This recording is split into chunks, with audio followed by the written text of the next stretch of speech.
How many of us have felt overwhelmed by the complexity and divisiveness of our politics? Unsure of where to start or whether to even bother trying. What if I told you the solution doesn't require grand gestures or big time commitments, but it's in the power of small actions you can take starting today? I want you to join me in reclaiming our agency and combating the scope and scale of the issues we're facing by taking a series of small steps. I'll meet you wherever you are on this journey, wherever you're starting, taking the next step on the road to more active, engaged citizenship can give us a sense of empowerment and resilience. And I'm grateful to be the first woman to lead this small but mighty nonpartisan nonprofit in its 120-year history. I've also seen the power of doing the next thing during my time as president of the League of Women Voters of Philadelphia. In fact, my nearly 20-year career has been entirely spent preparing people and encouraging them to be active citizens. I've even seen the power of doing the next thing in my own life, in my experience as a foster parent. We'll get to that later, but first let's start talking about the problem. The scope and scale of the issues we're facing can feel overwhelming, and the options we have to address them can quite frankly seem underwhelming, leaving so many people to wonder why they should even bother trying, particularly when they have bills to pay and 5,000 emails to read from your kid's school. Our politics is breeding contempt, cynicism, and apathy. But tuning it out isn't the answer. You may not be interested in politics, but politics is interested in you. You can choose to wash your hands of this current system, reject your choices, avoid the news and political discussions, but that just means you're ceding your power and important decisions to people who may not share your values. And the people they elect, they're going to make decisions that absolutely impact you. Decisions that affect your family, your neighbors, your ability to do your job and improve your own quality of life. You may not be interested in politics, but politics is interested in you. Let me tell you about a time when politics became interested in my family. It was December of 2018, and I was at work when I got a phone call from the agency we worked with to adopt our son just a few years earlier. The social worker told me that our son had an 8-month-old sister, and she was in foster care. And then she asked if we would consider fostering her and potentially even adopting her. I was shocked, but I immediately said yes. And the social worker said, do you want to give that a minute to think about, or do you want to talk to your husband? And thankfully, he was as enthusiastic as I was. And this was the second phone call I made to my mother, and just to give you a sense of the shock this news brought to my family. Saying yes to that call brought an incredible little girl into our family, one that we are finally adopting this summer.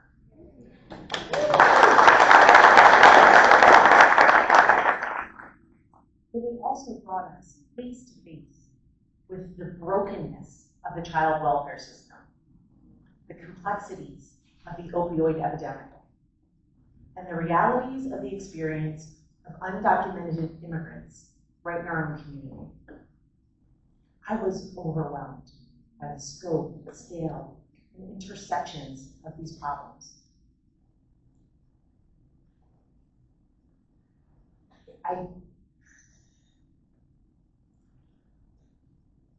But I knew I wanted to have a positive impact. I couldn't just tune it out or ignore these issues that were now very much in my face. So the first thing I did was to go to the Container Store and spend a small fortune imposing control over where I can actually but it was temporary. It was not a permanent solution. So I decided to do what I had seen have a positive impact in my day job. I got informed. I learned how these systems work. I sought out new and different perspectives to better inform my thinking. I did the next thing. And you better believe I took everything I learned and my experiences in with me to the voting booth.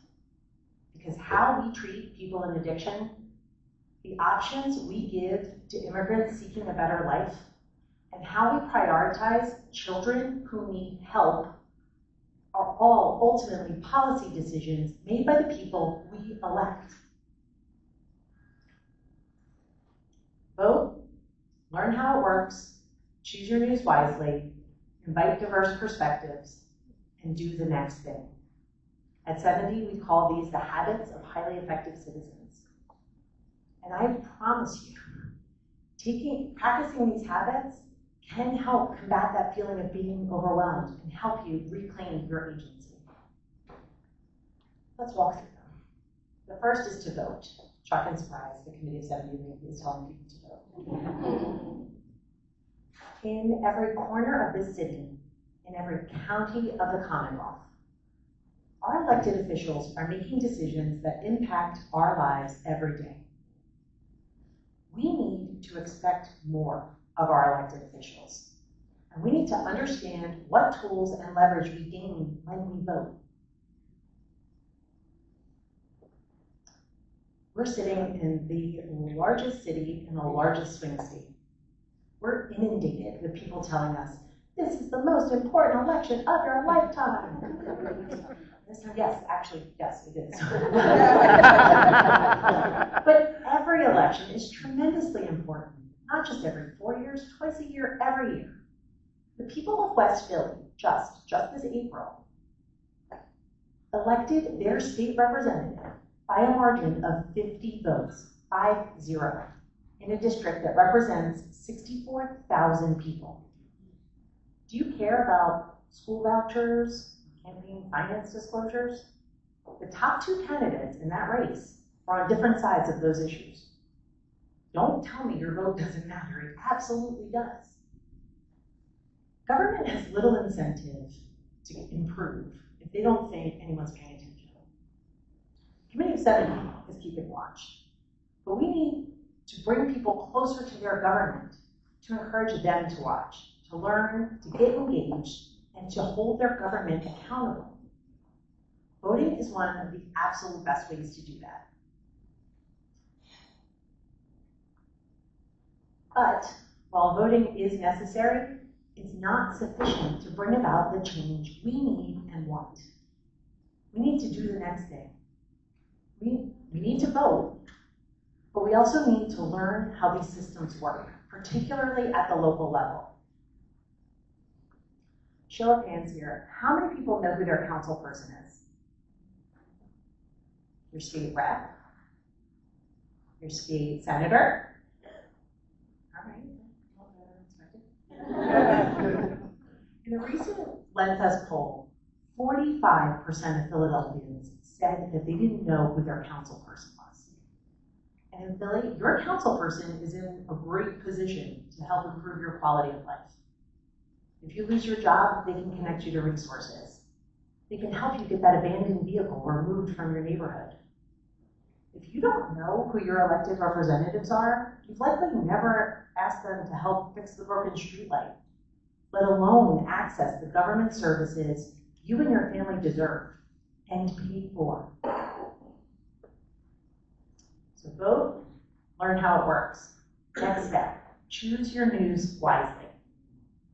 We can all be better about this. We can all be better about checking our sources, making sure we actually read the article before we comment or share, and examine our own media diet. We can have those sugary treats on the end there every once in a while. We want to be sticking to the middle on this graph.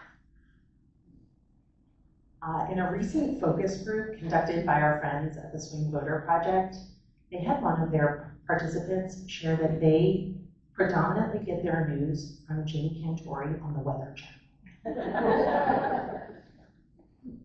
My prediction, my forecast. Cloudy with a chance of low information voting. This leads us directly to the next step, and that's invite diverse perspectives. Seeking out trusted new news sources is one way to do that. Sources that have editors and transparent funding, that's one way. The next would be to seek out podcasts and commentary and columns by people with different life experiences than you.